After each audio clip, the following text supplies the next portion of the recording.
KPBS On Demand is supported by UC San Diego's Art Power, presenting cellist Joshua Roman, performing from his album Immunity, alongside music by J.S. Bach and more. Sunday, June 22nd at UC San Diego's Epstein Family Amphitheater. Reserve your tickets at artpower.ucsd.edu. Good morning, I'm Debbie Cruz. It's Wednesday, June 28th. A legal fight to view the Chula Vista PD's drone footage. More on that next, but first, let's do the headlines.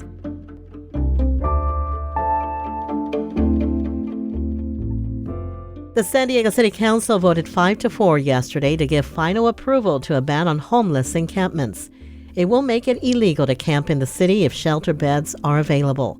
And regardless of shelter availability, it will make it illegal to camp near schools, parks, transit hubs, and along waterways. The ordinance now heads to the mayor's desk for signature and is expected to go into effect within the next few months. The County Board of Supervisors yesterday voted to declare a local state of emergency over the sewage from Tijuana polluting the county's beaches. The county is asking the state and federal government to also issue emergency declarations to speed up the response to the problem and access to more resources to address it. Supervisor Tara Lawson-Reamer says the declaration also puts pressure on the Mexican government to expedite repairs on the other side of the border. San Diego County officially has a new budget for the 2023-2024 fiscal year. It includes increases in spending on mental and behavioral health services, such as expanding the county's mobile crisis response teams.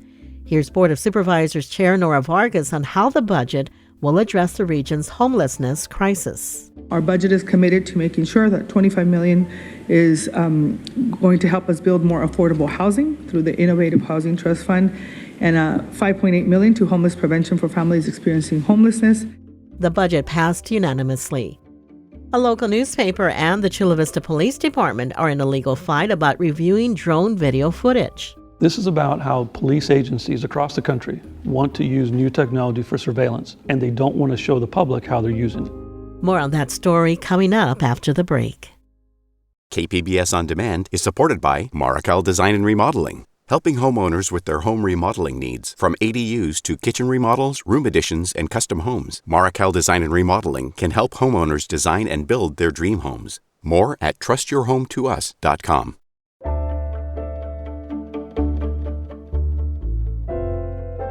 The ongoing push and pull over what the public can know about data picked up by police surveillance tools is playing out in local courts. Any day now, a state appeals court will decide whether to hear a case about a fight to review the Chula Vista Police Department's drone footage. With more, we have investigative reporter Amita Sharma. Each day, Chula Vista police officers deploy drones like this one to respond to 911 calls, investigate crimes, search for missing people, among other tasks. The agency's police chief, Roxana Kennedy, elaborates in a department video on how vital she believes the drone's high-powered cameras are to law enforcement. Drones provide invaluable information to officers, sharing with them a visual into what is actually occurring. It makes all the difference to officers, dispatchers, and supervisors making split-second decisions. In a nod to privacy rights, Chula Vista Police say on their website that their rules bar using drones for surveillance or general patrol. Art Castaneras is publisher of the Latino newspaper La Prensa San Diego. He wants to corroborate on his own whether that's true, whether police are Hovering over somebody's house, looking into a backyard. He says he is all for Chula Vista Police using drones, and he trusts officers are not spying on residents. Nonetheless, Trust but verify. All we're trying to do is to confirm how these are being used. 2 years ago, Castaneras filed a California Public Records Act request. He asked Chula Vista Police to turn over footage from all drone flights for the month of March 2021. The department refused, claiming the footage was investigative and therefore exempt from disclosure. Castaneras sued. In April, a San Diego County Superior Court judge sided with Chula Vista Police. The department declined an interview with KPBS, citing litigation. Castaneras has asked the 4th District Court of Appeal to hear the case. A decision is pending. Despite the lower court loss, Castaneras argues the law is on his side. There's no difference in the fact that the video is strapped to a drone than if it was a body cam worn by a police officer. These have all been ruled to be disclosable. Brian Hofer runs the Oakland-based Secure Justice, which advocates for reining in surveillance technology. He says the San Diego judge's ruling that Chula Vista Police need not turn over the drone footage to Castaneras because it is investigative, if unchallenged, could lead to a dystopian future. Hofer contends the court's decision, in effect, says the video can't be released in case a future crime arises, and that makes us all suspects. Obviously, our country was founded on the exact opposite principle of innocent until proven guilty, that you cannot surveil us if there's no reasonable suspicion or probable cause and collect such data. Hofer says the ruling also forces the public to accept Chula Vista Police at their word that the drone footage is investigative without independent verification. He argues the impact of that is huge. Then transparency into policing is dead. It's dead on arrival. And all the hard work of reform efforts is going to die on the vine because you're not going to have the information that you need to suggest policy changes or to hold people accountable. Albert Fox Kahn is executive director of the New York-based Surveillance Technology Oversight Project. He agrees with Hofer, but he also worries about privacy interests if the Chula Vista Police drone video is made public. The idea that a police department could fly a drone over my backyard and then anyone who wanted to could get that footage, that to me is a concerning situation. Meanwhile, Art Castaneras says the point of his lawsuit against Chula Vista Police extends beyond the city's borders. This is about how police agencies across the country want to use new technology for surveillance, and they don't want to show the public how they're using it. More than 5,000 public safety agencies across the nation use drones, according to droneresponders.org. About 2/3 are law enforcement departments. Amita Sharma, KPBS News.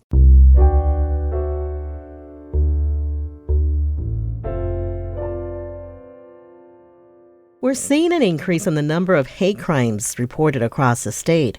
Reporter Katie Heisen looked at what changed last year. Reported hate crimes rose 20% last year in California to more than 2,000. They were more likely to result in conviction, even if on lesser charges. They range from property crimes like vandalism to violent crimes like assault and murder. By far, the largest share of these were racially motivated against Black people. Though reported anti-Asian hate crimes fell by almost half last year, they're still at record highs not seen before COVID. Attorney General Rob Bonta says the data are not surprising. The 2022 California Hate Crime Data Report shows us statistically what we already know to be true from our lived experience. Bonta connected the slew of anti-trans legislation across the country to the doubling of anti-trans and gender nonconforming hate crimes in California. We're seeing action and data that follows the rhetoric. Reports likely represent a small portion of committed crimes, and some groups may report at higher rates than others. A rise in reported hate crimes might also show that more people are able and willing to report. Katie Heisen, KPBS News. Coming up, a local esports program is creating a community around gaming for kids and teens. We'll have that story and more just after the break. Stay close.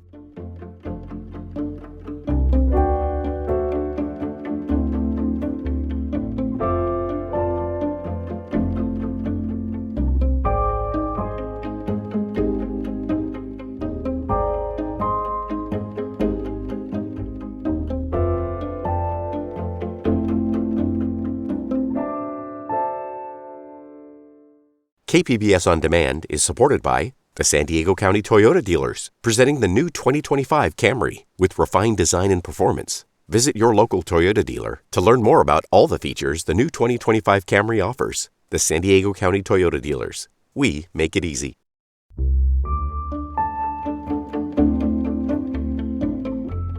Cybersecurity is the focus of a summer camp this week for high school students from across the county. Education reporter MG Perez has that story.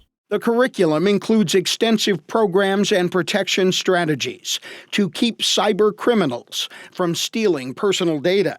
A couple of dozen high school students are at the University of San Diego this week for the Cyber Prep Summer Camp. 17-year-old Jonathan Yarconi will be a senior this fall at the Jacobs High-Tech High.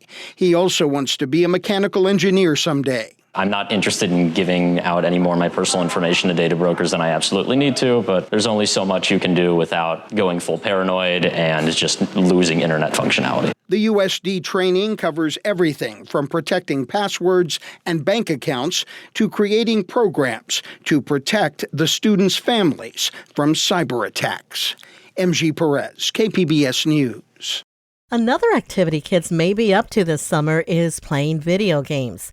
My colleague Jade Heidman has more on how esports is bringing community to what is often considered a solitary pastime.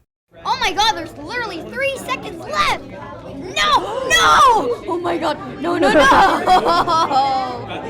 Well, now it's even. I fell.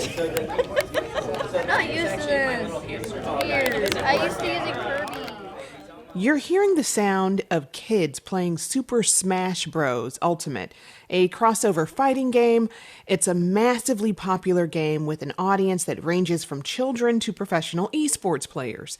And while esports leagues are often concentrated in high schools and colleges, one local esports program is focusing on younger kids and teens. Their goal is to create a safe space for young people to play and develop their gaming prowess while also building a tight-knit community that helps them find their niche. Here to talk more about that program is Christian Chamberlain. He is the Digital Enrichment Coordinator at YMCA Mission Valley. Christian, welcome. Hello. Thank you for having me. Glad to have you. So tell me, what's your background in gaming and esports? So as far as with gaming, I'm just an avid gamer. I've grown up with it my whole life. Grew up playing Smash Brothers from the N64 on, so absolutely love that game. It holds a special place in my heart. But with the esports community, I actually am pretty fresh to it as far as it goes. YMCA gave us a wonderful opportunity to branch into esports. It's something that all of YMCA USA is trying to really break into. But here in San Diego, I feel like we've made some massive traction. And it's been just a lot of fun working with the youth and now expanding to the teens and hopefully soon 18 and up leagues as well out of our new studio. So much has changed in the gaming world. When I was little, it was all about Super Mario Brothers, and that's still top game to me. I don't know. Oh, it's still a classic. Everybody loves it. And actually, we had some teens in the center, and about 6 of them just wanted to play Mario Brothers. And they're like, okay, let's get it set up. Here we go. Let's keep it classic. It's great, Mm-hmm. So tell me, how does the program at the YMCA actually work? Yeah, so actually over the past year, we've had some amazing participation where it was just purely virtual. So the kids were playing from home and they would interact with us via Discord or other voice or video chats where they were talking directly to Y staff. We set up tournaments that way. We had in-person meetups so that the kids can get comfortable with one another. But with our new remodel that we just finished, we're bringing all the esports in-house. So we're going to be following an in-person setup where all the kids are going to be going up against one another. Esports for Smash Brothers is very specific with the rules, though. So it is 1v1, so it's a skill-based game, right? So while it still is a team sport, because we're trying to cultivate that, think of it more of something similar to wrestling. Wrestling is a team sport, but it is individual at the same time, right? So that's kind of the model that we are following, and it's going great. So it's 3 lives, 5 minutes, and just whoever wins, wins. No items, anything like that. So you're learning a new skill, and you're just getting better at the game as it progresses. And what's awesome is the kids are showing amazing growth. So we actually keep a win percentage of their record throughout the entire season so that they can see their growth and the parents can see that and track it as well so that they know that they're getting something out of it. So it's just an amazing time, honestly. And you recently reopened the digital studios at the YMCA. We actually spoke to some of the kids and their parents there. One parent, Bita in Tambaqua, has been bringing her son Derek to the Esports League for about 1.5 years. And, she really believes it helped him find his niche. Take a listen. I firmly believe that it's not so much gaming in and of itself that's isolating. It's, trying to find that sense of community. Like, not all kids are going to be baseball players or play basketball and that kind of sporting, environment. But it's nice that the Y is doing esports to attract a different community. And I think, my son in particular, he's been able to find his tribe. So I think that's a huge plus. Yeah, and another parent, Joan Grace, also liked that gaming brought kids together. You're still playing a video game, but it's, having this sense of like community with other people, and, you can hear it too, like all the laughter and, other people just kind of buzzing around. So it sounds like the esports program has really helped these kids find their community, find their tribe. Tell us more about that. It's been really amazing watching these kids like open up and blossom. Derek has been with us for quite a while, and I actually remember the first time we had an in-person meetup and Derek showed up. So one of our other participants was there first. He had his security blanket with him. He was really nervous, didn't really know how to interact with us because he had only heard my voice and seen my video a few times throughout the season. But as soon as he heard Derek's voice, whenever he came into the room, he just knew. And the two of them just clicked instantly. They've been buddies ever since. They chat a lot now. They even play games outside of our esports community. And it's just amazing to watch him learn and grow. And one of the things I'm going to start challenging Derek with, actually, and I spoke with his mother, Pita, about this, is he has the capacity to then now learn and coach the new kids that are coming in. So with the in-person model, we're going to try and set up little mini leaders that can teach the kids who are new to the game. Because we actually have a lot of kids who've never played Smash Brothers before that join our league. And by the end of it, they actually show a lot of growth and, become very well skilled at the game after a couple seasons with us, which is amazing to see. That was Christian Chamberlain, the Digital Enrichment Coordinator at YMCA Mission Valley, speaking with KPBS Midday Edition host Jade Heidman. To hear the whole Midday Edition show on esports, look for the KPBS Midday Edition podcast. And moving to more traditional sports, an SDSU professor is trying to prevent concussions in football. SciTech reporter Thomas Fudge tells us how. The injuries that come with sports are often the result of impact. This is especially true of football. George Youssef, a mechanical engineer at San Diego State, has created a new kind of foam for use in football helmets. He says protective helmets need to do two things. You want to reduce the impact as much as possible, and you want to spread it on time as long as possible. So another way, you want to allow the body to react naturally to the incoming load. And keep that load below a safety threshold. So far, tests of the material have been done in the lab using sensors that mimic the human brain. Ultimately, Youssef says he wants to partner with a company that makes football helmets to see if concussions are reduced as players' heads collide with the ground and with other helmets. Thomas Fudge, KPBS News. And before you go, hockey fans will get a rare treat later this year when the NHL returns to San Diego. Yesterday, the Anaheim Ducks announced they'll play a preseason game at Pechanga Arena September 29th.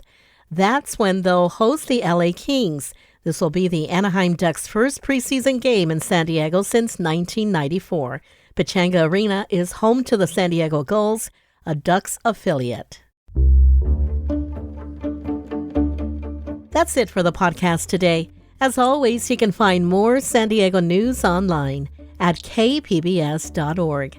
Join us again tomorrow for the day's top local news. Plus, a local teacher has tips on preventing or lessening the summer slide. I'm Debbie Cruz. Thanks for listening and have a great Wednesday.